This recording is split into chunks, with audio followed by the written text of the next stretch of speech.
Ассалаумағалейкум, құрметті көрермен.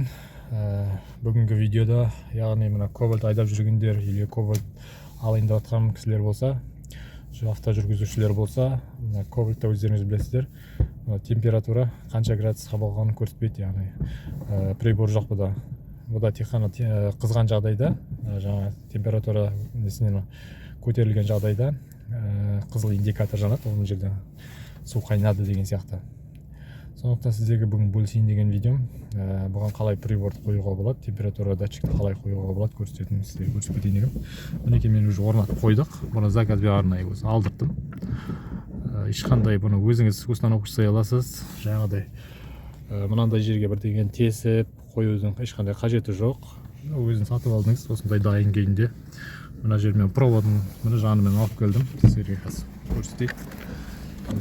Машина қызып тұр. Қанша вольт заряд беріп тұрған, қанша километр жылдамдықпен жүріп жатқанын бәрін көрсетеді.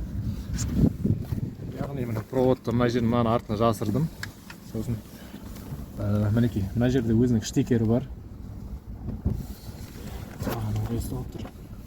Мына жерде заводский өзінің штекері бар. Мынауда жаңа сол сатып алдым, бірге сол дайын несімен осыған қысыра қоясыз, болды.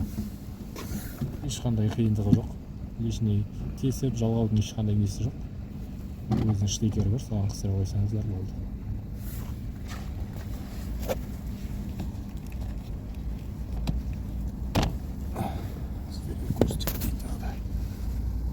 Мінекей дайын тұрады, осы кобальттарда өзінікі бар. Яғни мына жаңа прибормен бірге алынған.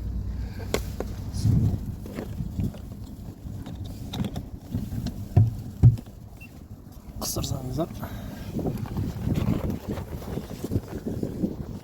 Жаңа аяқ қостым, қайттан қосылып жатыр.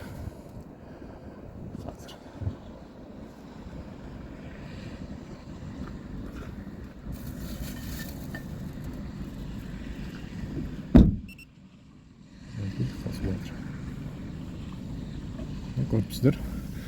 Ешқандай қиығы жоқ, осы жерге қойдым. Мына проводты мына жанымен ішіне әкеліп, мына жермен.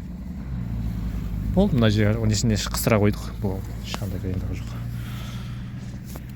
Жақсы, видео ұнап жатса, лайк басып, коммент қалдырып кетіңіздер, парақшаға тіркеліп кетіңіздер. Сау болыңыздар.